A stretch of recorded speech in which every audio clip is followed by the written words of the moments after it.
La hija de mi esposa me grita, tú no eres mi papá, mi verdadero padre sí me da todo. Cada vez que intento enseñarle valores mi esposa dice que, exagero, porque su papito la consiente sin límites.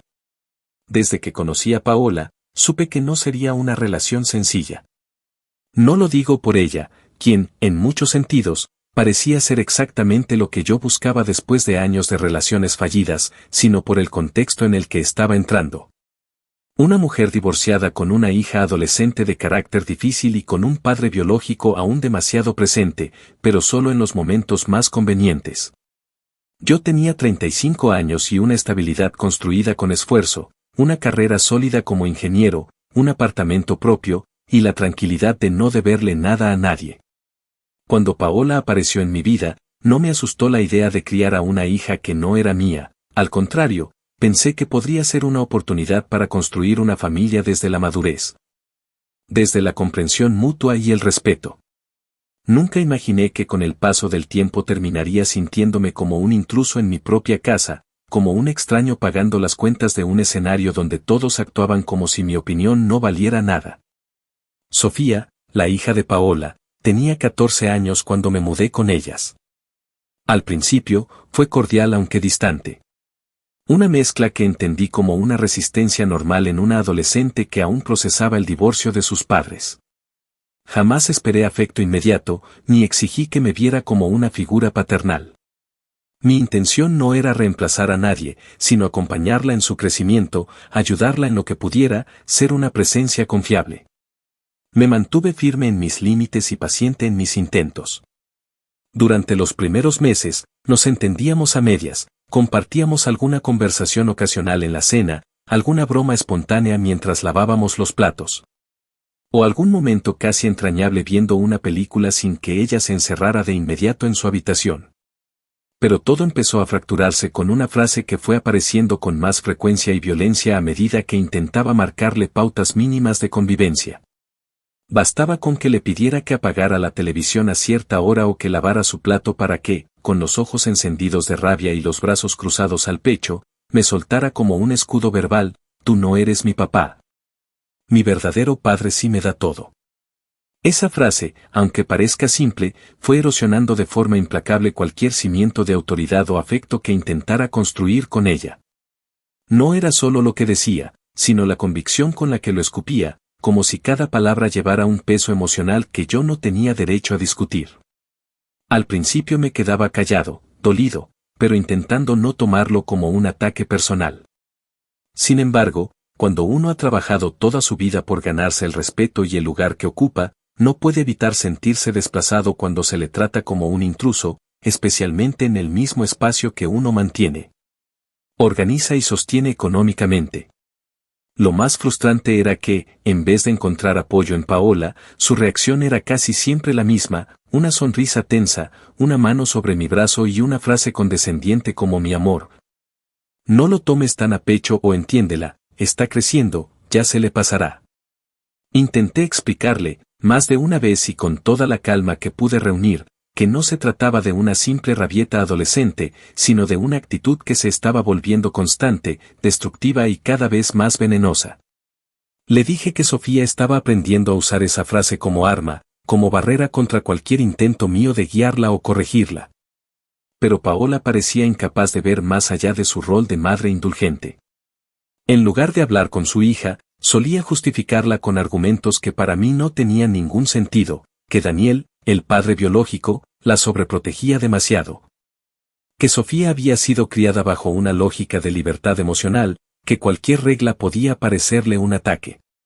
Yo, que crecí en una familia donde el respeto y la responsabilidad eran pilares innegociables, no podía comprender cómo se esperaba que asumiera el rol de proveedor, compañero y modelo masculino.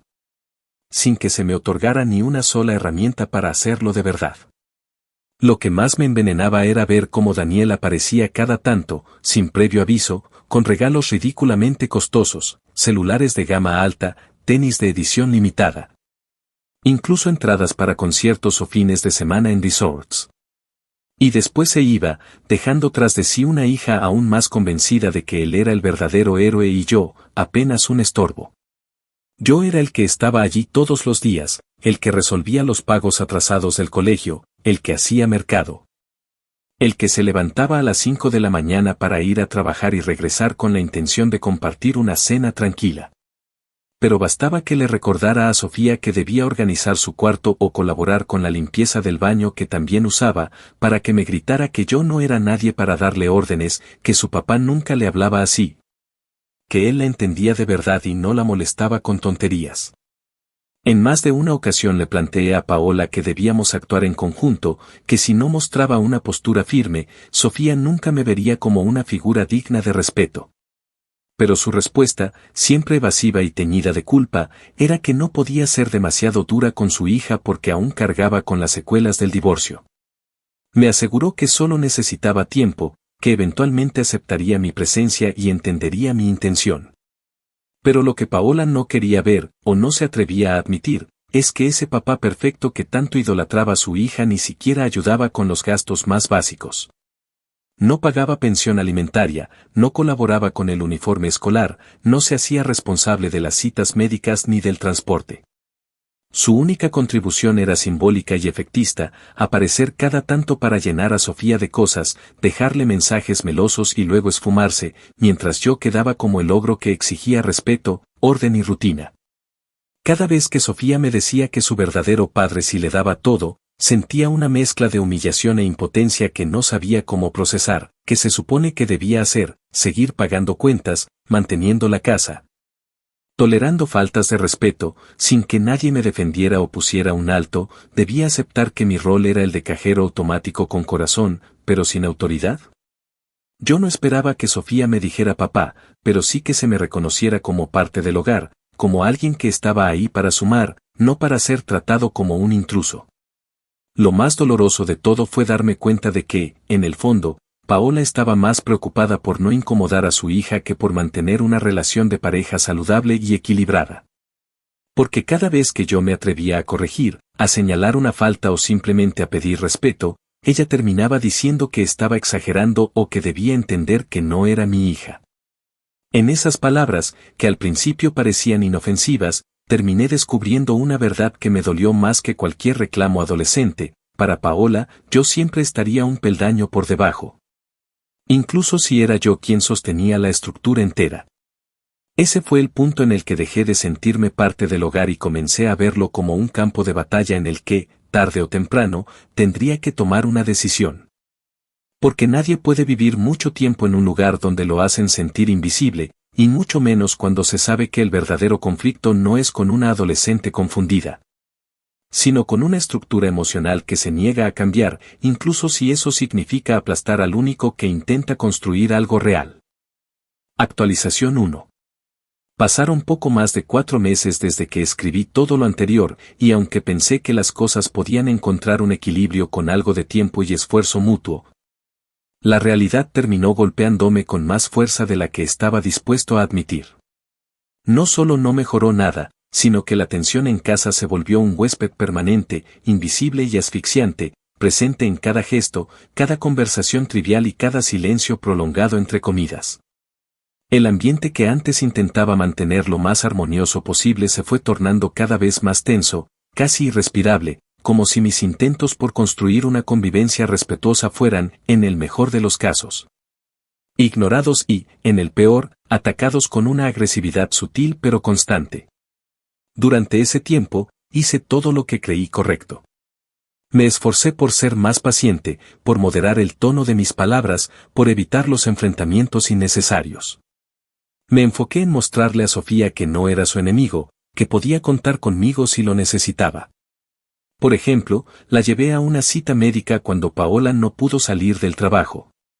Le ayudé a imprimir un proyecto del colegio cuando su impresora dejó de funcionar y me ofrecía explicarle algunos temas de matemáticas que le costaban. No lo hacía por esperar gratitud inmediata, sino porque genuinamente quería que entendiera que mi rol en su vida, aunque no biológico, podía ser significativo.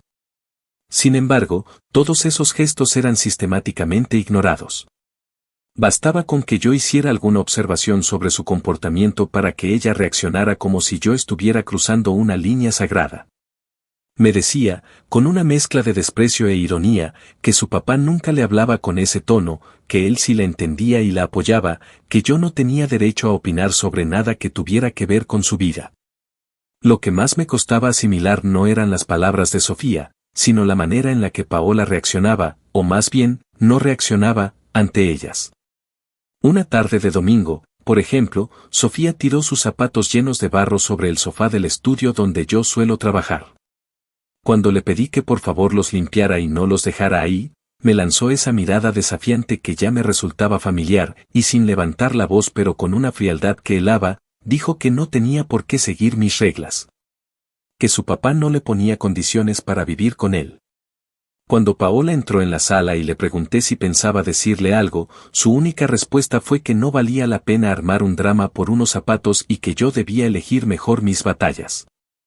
En ese instante, entendí que no se trataba de batallas aisladas, sino de un campo minado donde cualquier intento mío de establecer orden era percibido como un ataque. Poco a poco, comencé a notar cómo todo lo que venía de mí era filtrado por esa frase maldita que Sofía repetía como un mantra: tú no eres mi papá. Se convirtió en un comodín para justificar cualquier falta, cualquier irrespeto, cualquier desobediencia. Y cada vez que la decía, lo hacía con más fuerza, con más rabia, como si quisiera que me doliera, como si buscara marcarme una distancia imposible de acortar. No importaba cuánto me esforzara, cuántas veces tratara de explicarle las razones detrás de una regla o de una corrección. Para ella, yo no era más que una figura impostora intentando ocupar un lugar que ya tenía dueño. Una noche, después de una cena especialmente incómoda en la que Sofía se negó a levantar su plato de la mesa, y luego Paola lo hizo sin decir una sola palabra, decidí hablar seriamente con mi esposa. Me senté a su lado en el sofá, esperando que las palabras no sonaran a reproche, sino a un grito de auxilio disfrazado de conversación. Le dije que sentía que la casa se me estaba escapando de las manos, que me dolía verme convertido en una sombra dentro del mismo espacio que ayudaba a sostener. Le hablé de cómo me esforzaba todos los días, no solo económicamente, sino emocionalmente, para construir algo real entre los tres, pero que cada paso que daba parecía hundirme más en un terreno ajeno. Le dije, con toda la serenidad que pude reunir, que me sentía solo en esta lucha, como si yo fuera el único intentando unir algo que claramente no tenía intención de sostenerse. La respuesta de Paola fue, como temía, decepcionante. Me miró en silencio por unos segundos, luego me acarició la mano con ternura y me dijo que entendía que estaba agotado, pero que no podía obligar a su hija a aceptar algo para lo que no estaba lista.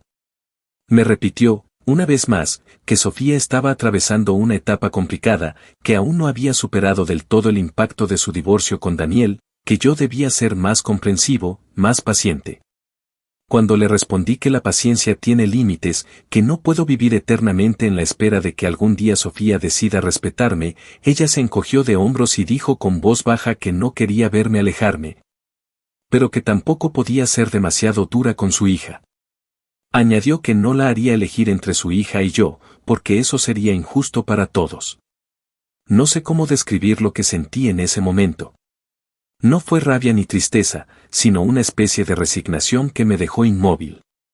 Entendí, de una vez por todas, que para Paola yo siempre sería secundario en cualquier conflicto que involucrara a Sofía. Que incluso si ella reconocía en silencio que lo que yo decía tenía sentido, nunca lo admitiría abiertamente por miedo a dañar el vínculo con su hija. Salí de esa conversación con la certeza de que algo tenía que cambiar, porque yo no podía seguir siendo el adulto invisible, el proveedor que no tiene voz, el extraño que paga las cuentas pero debe pedir permiso para opinar. En medio de esa frustración, empecé a investigar sobre terapia familiar. No como una solución mágica, sino como el último recurso que me quedaba antes de considerar medidas más drásticas.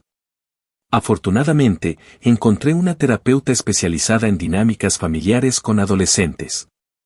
Le propuse a Paola asistir juntos a una primera sesión, sin expectativas claras, solo como un intento por entendernos mejor. Para mi sorpresa, aceptó sin demasiada resistencia, aunque lo hizo con un tono más bien escéptico, como si fuera una formalidad más que una decisión real de cambio. Ahora estamos a la espera de esa primera cita. Yo, honestamente, no espero milagros. Pero al menos quiero que alguien externo, con autoridad profesional, le muestre a Paola que lo que está ocurriendo en esta casa no es simplemente una etapa difícil ni una reacción adolescente, sino un deterioro progresivo de los vínculos que, si no se atiende a tiempo, acabará por destruir cualquier posibilidad de convivencia. Estoy agotado, sí, pero aún no me he rendido. Aunque cada día lo siento más cerca. Actualización 2. Ha pasado poco más de un mes desde la primera sesión de terapia familiar, y debo reconocer que, aunque no tenía grandes expectativas, lo que ocurrió allí superó incluso mis peores presentimientos. Desde el momento en que entramos al consultorio, supe que sería una experiencia tensa. Paola, como de costumbre, mantenía ese semblante sereno que tantas veces utilizaba como escudo, mientras que Sofía se sentó con los brazos cruzados y la mirada perdida en el suelo, claramente obligada a estar allí, completamente negada a participar. Yo, por mi parte, me sentía desgastado y con una mezcla amarga de ansiedad y esperanza, como si estuviera caminando sobre una cuerda floja esperando que alguien, por fin, dijera en voz alta todo lo que yo llevaba meses cargando en silencio. La terapeuta, una mujer de unos 40 y tantos con un tono de voz sereno pero firme, comenzó haciendo preguntas generales. Nos pidió que describiéramos cómo era la dinámica en casa, qué roles teníamos, cómo se tomaban las decisiones y, sobre todo, cómo manejábamos los conflictos. Intenté explicar con la mayor objetividad posible que me sentía invisible en muchos aspectos, que aunque era yo quien cubría gran parte de las responsabilidades económicas del hogar, rara vez se me reconocía como parte integral de la familia. Hablé de la frase recurrente que Sofía utilizaba para anular cualquier autoridad mía, esa maldita oración cargada de desprecio, tú no eres mi papá, y de cómo cada vez que intentaba poner límites, terminaba siendo yo el señalado como exagerado o insensible. Paola escuchaba en silencio, sin interrumpir, pero con una expresión en el rostro que no supe interpretar del todo. Sofía, por su parte, mantenía su actitud de indiferencia, jugueteando con una pulsera en su muñeca como si no quisiera estar en ese lugar ni un segundo más. Fue entonces cuando la terapeuta decidió hablar directamente con ella.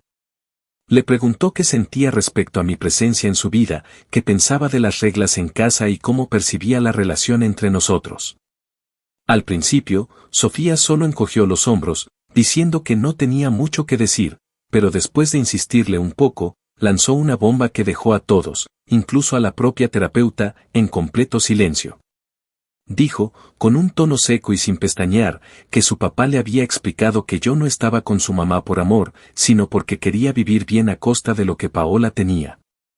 Que según él, yo me hacía el importante pagando cosas para sentirme necesario, cuando en realidad solo estaba interesado en lo material.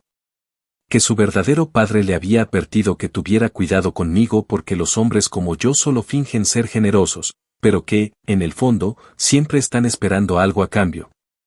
La terapeuta le preguntó si realmente creía eso, y Sofía respondió que sí, que confiaba más en su papá porque él nunca le mentía. No supe qué decir en ese momento. Era como si me hubieran abofeteado sin previo aviso, como si todos mis esfuerzos por construir algo fueran derribados de un solo golpe, no por Sofía, sino por la figura invisible de un hombre que había decidido destruir mi imagen desde la distancia, manipulando a su hija con medias verdades y resentimientos acumulados. Miré a Paola esperando una reacción, una defensa, una negación siquiera, pero ella solo se quedó callada, como si tampoco supiera cómo procesar lo que acababa de escuchar. Finalmente, con una voz temblorosa, dijo que no tenía idea de que Daniel estaba diciéndole esas cosas a Sofía, que jamás imaginó que él hablara mal de mí de esa manera. Intentó excusarse diciendo que quizás lo hacía por celos, por no haber superado su separación, pero en sus ojos se notaba la incomodidad de quien sabe que ha permitido demasiado durante demasiado tiempo. La terapeuta intervino entonces, explicando que lo que Sofía estaba experimentando era una fuerte lealtad dividida, una confusión típica en adolescentes que han crecido entre dos figuras paternas opuestas. Dijo que cuando uno de los padres utiliza la manipulación emocional como herramienta para ganarse la preferencia del hijo, el daño puede ser profundo, no solo en la relación entre el menor y su familia, sino también en la manera en que ese menor se relacionará con la autoridad, la confianza y la afectividad a largo plazo.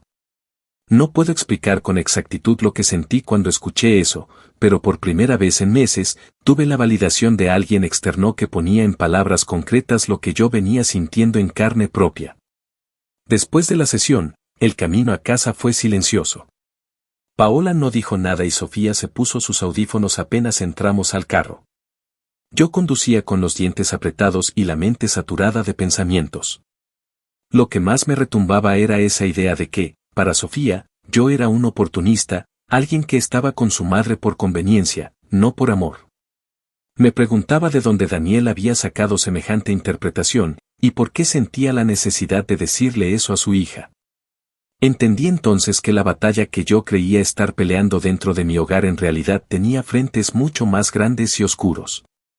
No solo luchaba contra el rechazo de una adolescente confundida, sino también contra la imagen distorsionada que su padre biológico construía desde las sombras. Durante los días siguientes, intenté conversar con Paola para profundizar en lo ocurrido, pero ella parecía evitar el tema. Me decía que no quería presionar a Sofía, que necesitábamos dejar que el proceso siguiera su curso, que quizás lo mejor era no tocar el asunto directamente hasta que la terapeuta nos orientara en una segunda sesión. Yo no compartía esa idea. Sentía que postergar las cosas solo permitía que la desinformación y la manipulación continuaran creciendo. Le pregunté si alguna vez había confrontado a Daniel por la manera en que interfería en la crianza de su hija, y ella respondió que prefería no entrar en conflictos con él porque temía que eso pudiera alejarlo más de Sofía o que él empezara a crear más problemas legales. En ese momento, comprendí que lo que yo consideraba un acto de responsabilidad, establecer límites, ponerle freno a la manipulación, exigir respeto. Para Paola era percibido como un riesgo innecesario que podía poner en peligro el delicado equilibrio que intentaba mantener con su expareja. Comencé a sentirme como un huésped de segunda categoría en mi propio hogar. Seguía pagando los servicios, comprando alimentos, cubriendo gastos del colegio y transporte, pero sin tener derecho a defenderme cuando era atacado ni a exigir explicaciones cuando se me cuestionaba injustamente.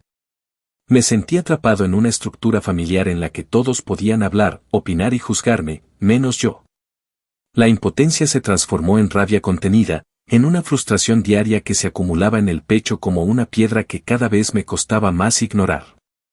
Empecé a pensar, por primera vez con seriedad, si tenía sentido seguir allí, si tenía sentido sostener un hogar donde no se me permitía ser parte con plenitud. La segunda sesión con la terapeuta ya está programada, y aunque sé que es apenas el inicio de un proceso largo y complejo, no puedo evitar preguntarme si realmente servirá de algo.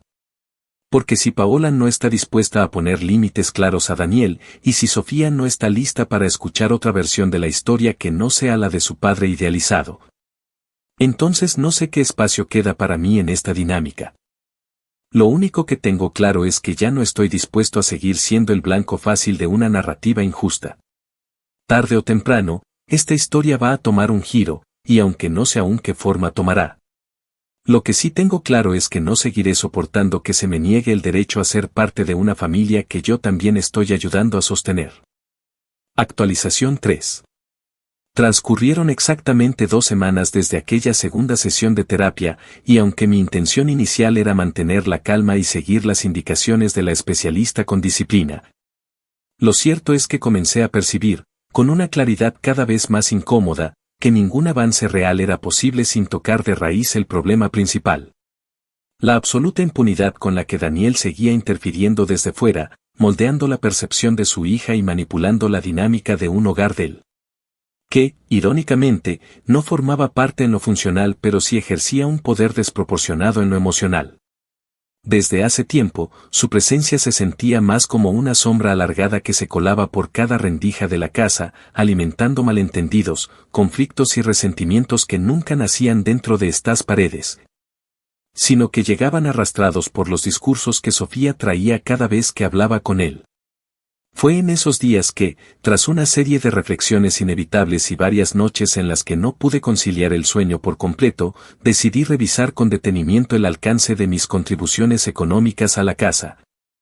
No como un ejercicio de reclamo, sino como una necesidad urgente de entender con exactitud hasta qué punto estaba yo sosteniendo esa estructura familiar que me negaba el reconocimiento más básico. Abrí mis cuentas bancarias, revisé los pagos mensuales, volví sobre los recibos, las transferencias, los gastos imprevistos y los compromisos adquiridos desde el momento en que me mudé con Paola. Hice una lista detallada de todo: colegiatura, materiales escolares, ropa, transporte, alimentación, reparaciones menores del apartamento, servicios públicos. Incluso los regalos de cumpleaños que le había comprado a Sofía, intentando, quizás ingenuamente, generar algún tipo de acercamiento sincero. La suma final me golpeó como una cachetada. Estaba cubriendo más del 70% de los gastos totales del hogar, y sin embargo, seguía siendo tratado como un intruso sin voz ni voto. Ese descubrimiento no hizo más que profundizar el malestar que ya venía arrastrando, pero también me sirvió como punto de partida para tener una conversación con Paola que, hasta ese momento, había estado postergando por puro agotamiento emocional.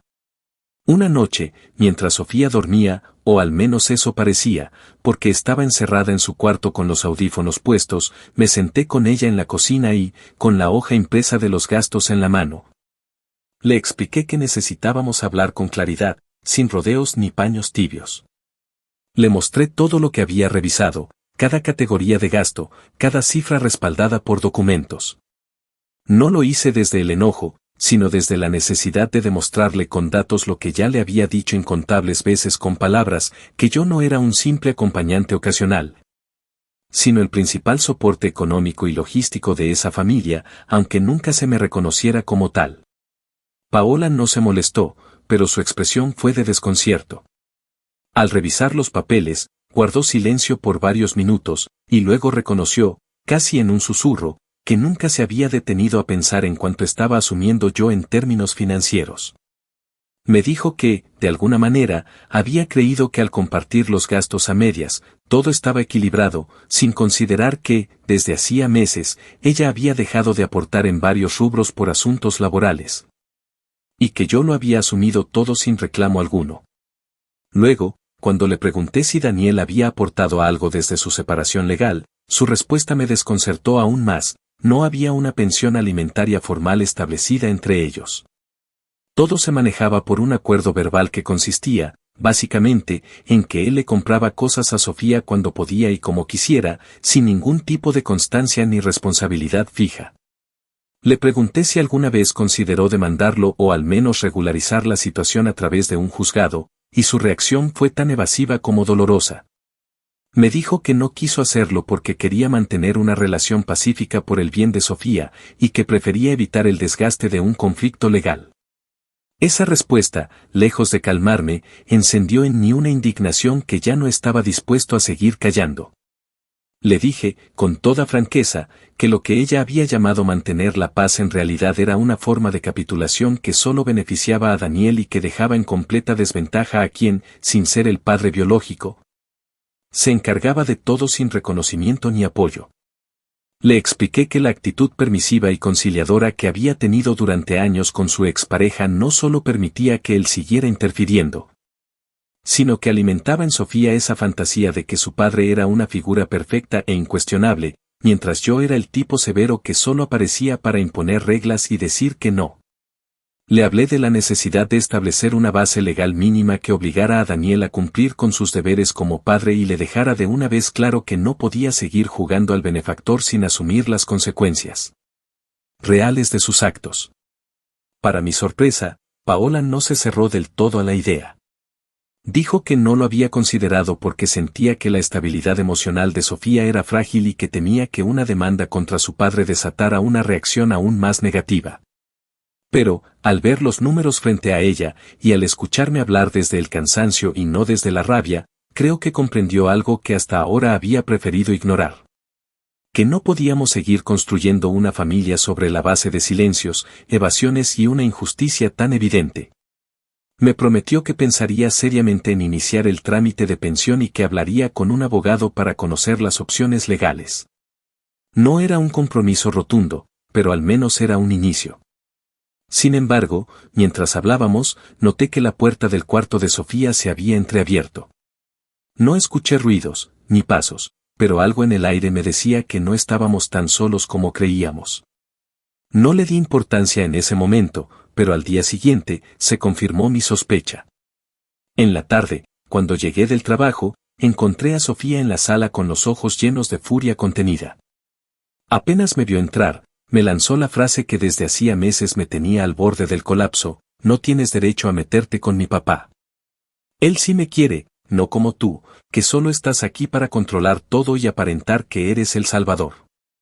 Me lo dijo con una rabia distinta, más afilada, como si lo que había escuchado la noche anterior hubiera reforzado en su mente la versión distorsionada que Daniel le había inculcado.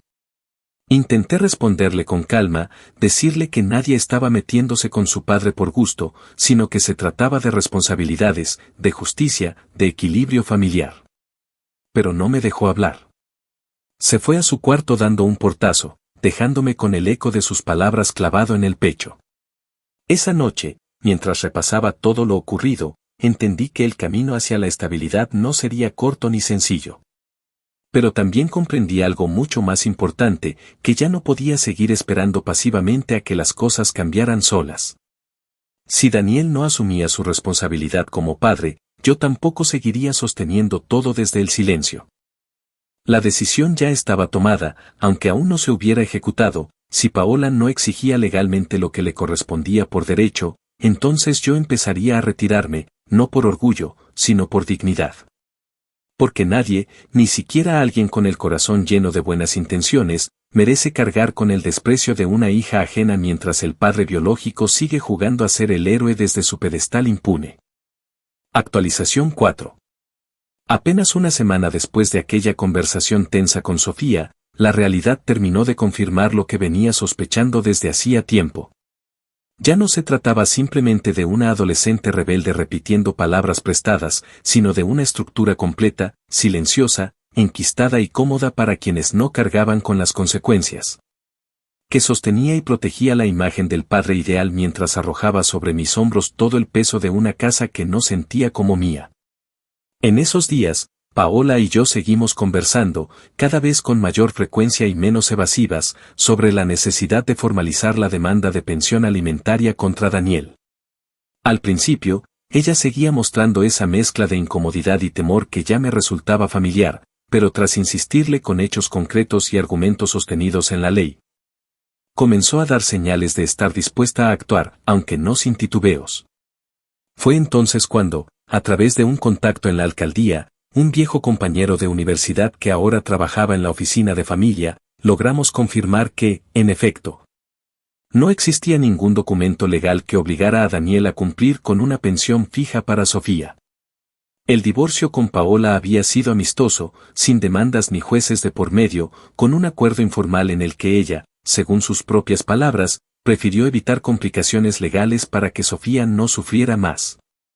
Años después, el resultado de esa elección era evidente: Daniel aparecía cuando quería, se ausentaba sin explicación, y utilizaba su posición de padre generoso y desinteresado para manipular emocionalmente a su hija sin tener que responsabilizarse por nada de fondo. Cuando le mostré a Paola el informe, los registros en blanco y la confirmación oficial de que no existía ninguna orden judicial, la vi quedarse completamente en silencio. Como si recién estuviera entendiendo el alcance del problema. No intentó justificarse, ni me pidió que lo dejáramos así. Por primera vez, admitió que había cometido un error al confiar ciegamente en que Daniel actuaría por voluntad propia, que subestimó el poder que podía tener esa figura ausente y condescendiente sobre la mente de su hija.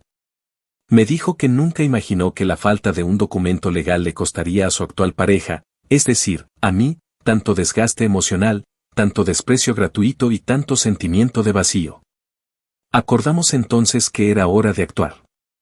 No se trataba solo de protegernos económicamente, sino de dejar por escrito una verdad que ya era evidente: Daniel debía hacerse cargo de su hija no solamente desde lo emocional, sino desde lo estructural. Ya no podía seguir eludiendo su responsabilidad bajo la excusa de que cumplía cuando podía. Así que empezamos los trámites, y con la asesoría del abogado que ya me había estado ayudando, una persona íntegra, comprometida y muy clara con los procedimientos. Presentamos la solicitud formal ante la Oficina de Conciliación Familiar. Se envió una citación a Daniel con fecha concreta para sentarse a discutir lo que por ley debía haberse resuelto desde hacía años. La noticia, como era de esperarse, no tardó en detonar una tormenta. Apenas recibió la citación, Daniel llamó directamente a Paola, y según lo que ella me contó después, la conversación fue una mezcla de gritos, amenazas veladas y frases victimistas. Le reclamó que cómo se atrevía a demandarlo después de todo lo que él había hecho por Sofía, que era una traición imperdonable, que solo lo estaba haciendo porque yo la había convencido con fines económicos. Y que lo único que conseguiría era destruir el vínculo que él tenía con su hija. Lo más absurdo fue cuando, al final, le advirtió que si insistía con el proceso legal, él iba a retirarse de la vida de Sofía porque no estaba dispuesto a ser tratado como un criminal. Lo que no supimos hasta unas horas después era que Sofía había escuchado esa llamada, no entera, pero sí lo suficiente como para formarse su propia versión del conflicto. Al llegar del colegio, se encerró en su cuarto con un portazo tan violento que hizo vibrar la puerta. Paola subió a hablar con ella, pero no consiguió sacarle una sola palabra. Yo decidí no intervenir, no por indiferencia, sino porque sabía que cualquier gesto mío sería interpretado como una provocación. Fue en la noche, después de que Paola se quedó dormida, que Sofía bajó sola a la cocina. Me encontró sentado, revisando unos documentos de trabajo, y sin preámbulos, me lanzó una acusación directa que aún hoy retumba en mi cabeza. Dijo que todo esto era culpa mía, que por mi culpa su papá ya no quería verla. Que yo era un egoísta que no soportaba que ella lo quisiera más a él que a mí. Y remató con la frase que ya conocía de memoria, pero que esta vez sonó distinta, más cargada de veneno: tú no eres mi papá. Tú solo estás aquí para controlarnos y destruir lo poco que teníamos. No respondí de inmediato. La miré con una mezcla de tristeza y cansancio, y me limité a decirle que su papá tenía todo el derecho de verla y seguir en su vida, pero que también tenía obligaciones que no podía seguir evadiendo. Le dije que nadie le estaba quitando nada, que no era una guerra por su afecto, sino una cuestión de justicia. Pero no me escuchó. Salió de la cocina con los ojos llenos de lágrimas y se encerró otra vez. Fue en ese momento que comprendí que la herida que Daniel había creado con años de manipulación no iba a cerrarse de la noche a la mañana. Sofía estaba convencida de que cualquier intento de poner límites a su padre era, por defecto, un ataque contra ella. Y sin embargo, pese a todo, no retrocedimos. La cita en la oficina de conciliación siguió su curso, y Daniel asistió, aunque con una actitud arrogante y defensiva. El abogado hizo su trabajo con firmeza y elegancia, y quedó establecido un monto mensual fijo que él debía pagar en calidad de pensión, con fechas precisas. Mecanismos de control y consecuencias legales en caso de incumplimiento. Lo firmó a regañadientes, diciendo que lo hacía solo por obligación y no porque estuviera de acuerdo con este circo montado para exprimirlo. Pero lo firmó. Y eso, por ahora, era suficiente. De regreso a casa, Paola y yo no hablamos mucho. Los dos sabíamos que lo más difícil aún no había pasado. Habíamos ganado una batalla legal, sí. Pero lo que venía después era reconstruir una dinámica familiar donde Sofía pudiera ver con claridad que la verdad no siempre viene adornada de gestos grandilocuentes ni de regalos costosos. Que la responsabilidad real, la que no se ve, también vale. Que estar presente todos los días, en los momentos buenos y en los difíciles, no debería ser castigado ni menospreciado. Que no hace falta ser el padre biológico para estar en el lugar correcto. Pero esa lección, lo sabía, solo podía aprenderla con el tiempo, y con hechos. Y yo estaba decidido a demostrárselo, aunque fuera lo último que hiciera por esta familia. Actualización final. Han transcurrido ya 2 meses desde que se firmó el acuerdo legal que obligaba a Daniel a pagar una pensión alimentaria fija para Sofía, y aunque podría parecer que esa resolución marcó el final del conflicto, la verdad es que fue apenas el inicio de una transformación silenciosa pero irreversible en la dinámica familiar. No fue una victoria explosiva, ni un momento de gloria evidente, al contrario, fue un proceso pausado, casi imperceptible al principio, en el que cada pequeño cambio trajo consigo una cadena de consecuencias emocionales que, si bien no resolvieron todo, comenzaron a ajustar un sistema que llevaba años funcionando desde el desequilibrio y la mentira.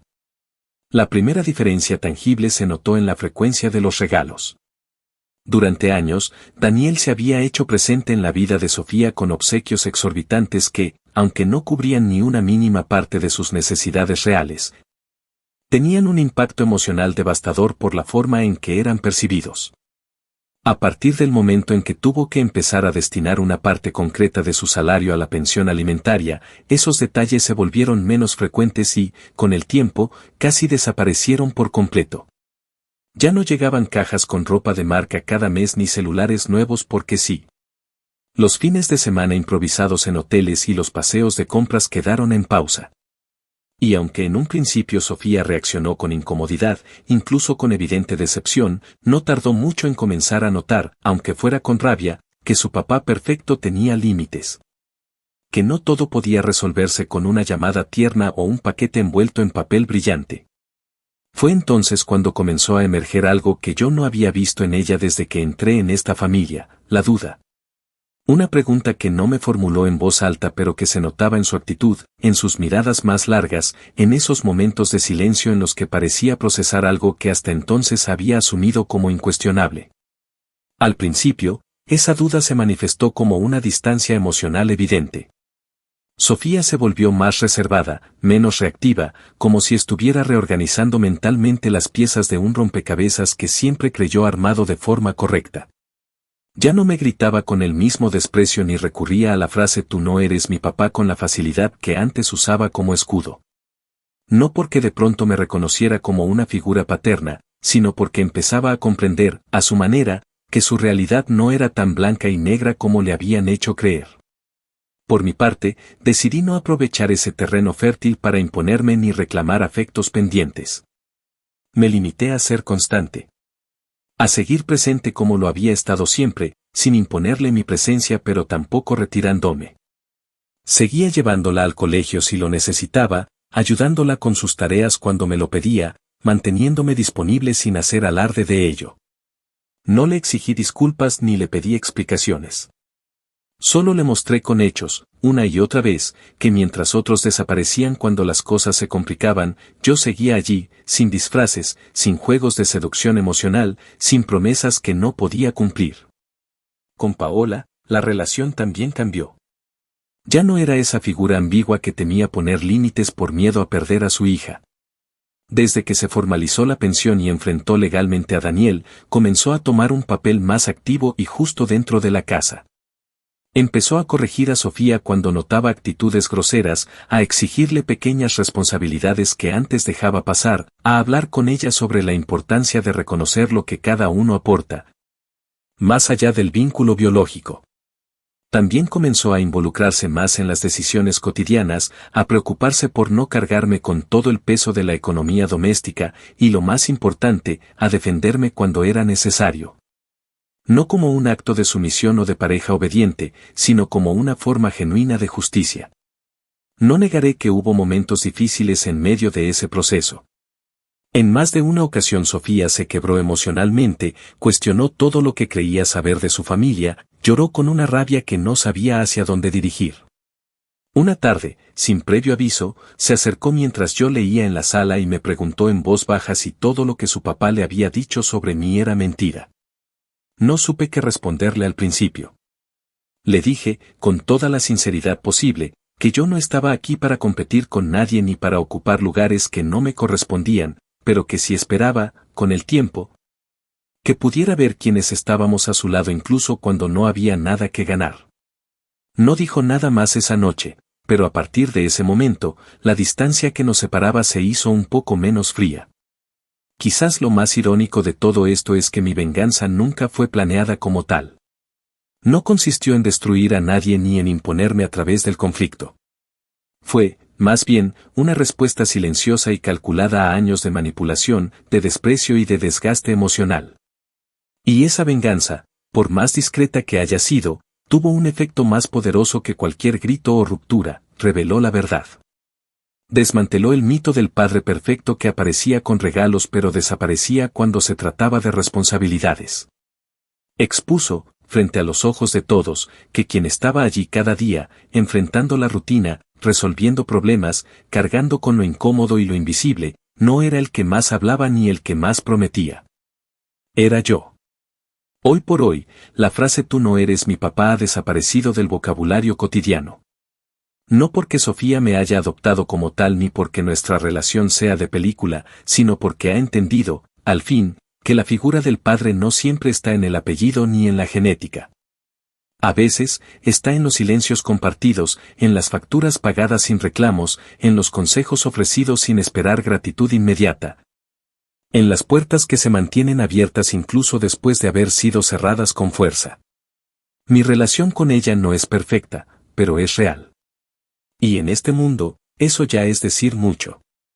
Si algo aprendí de todo esto, es que a veces el mayor acto de justicia no es reclamar lo que uno merece a gritos, sino mantenerse firme hasta que la realidad, por sí sola, deje de sostener las mentiras ajenas. La verdad, tarde o temprano, encuentra su camino. Y cuando lo hace, no necesita adornos ni discursos, basta con que se instale en el centro de la casa, callada pero evidente, como lo que siempre debió ser.